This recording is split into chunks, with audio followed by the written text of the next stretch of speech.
Сәлем достар, бүгін біз сіздермен сүзбелі бәліш дайындайтын боламыз. Ең алдымен каналға жазылып, қолдау білдіріп кетуді ұмытпаңыздар. Бізге қажетті заттар ұн, сары май, ас содасы, қаймақ, сүзбе, жұмыртқа және де қант қажет болады. Ең алдымен біз осылай сары майымызды морозильникке қойып қатырып алатын боламыз. Сосын оны ұнға аунату арқылы үккіштен өткіземіз.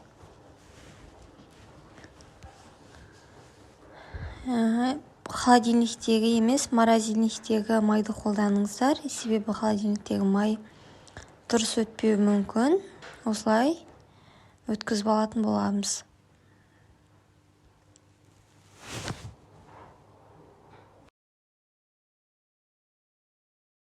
Мінекей достар, біз осылай өткізіп алдық. Енді ұн мен майды жақсылап крошка шыққанша араластыратын боламыз. Сіздер де тоқтамай араластыра беріңіздер осылай шыққанша. Өте дәмді болып шығады бұл пирог, көбіңізге белгілі. Сондықтан да, егер ұнап жатса, міндетті түрде жасап кетіңіздер.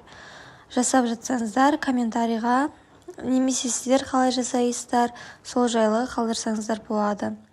Енді крошкамыздың үстіне 2 ас қасық қаймақты және 1 жұмыртқамызды жарамыз. Кішкене ас содасын сеуіп, қамыр илейтін боламыз.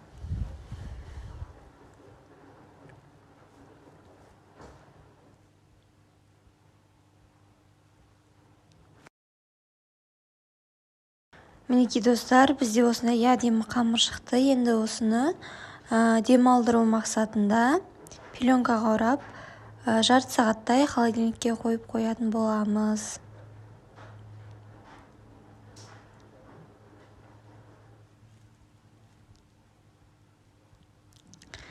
Қамырымыз демалып жатқан кезде біз оның салмасын жасаймыз.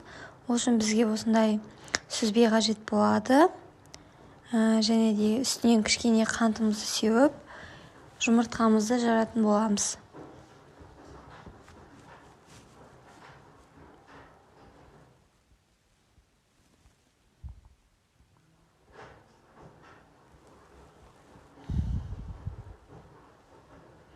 Жұмыртқамызды жарып, жақсылап араластырып аламыз. Егер сіздерде блендер болса, оны қолдансаңыздар болады. Себебі сіздердің салмаларыңыз өте керемет болып шығады сол кезде. Мен осылай араластыра салуды жөн көрдім. Егер болып жатса, блендермен істегендеріңіз дұрысырақ. Мінекей біздің салмамыз дайын. Енді қамырымызды формаға салып, үстінен салмамызды қосып, пісіріп алатын боламыз. Нәтижесінде бізде осындай керемет сүзбелі бәліш шықты. Қалаларыңызға қарай сәндесеңіздер болады.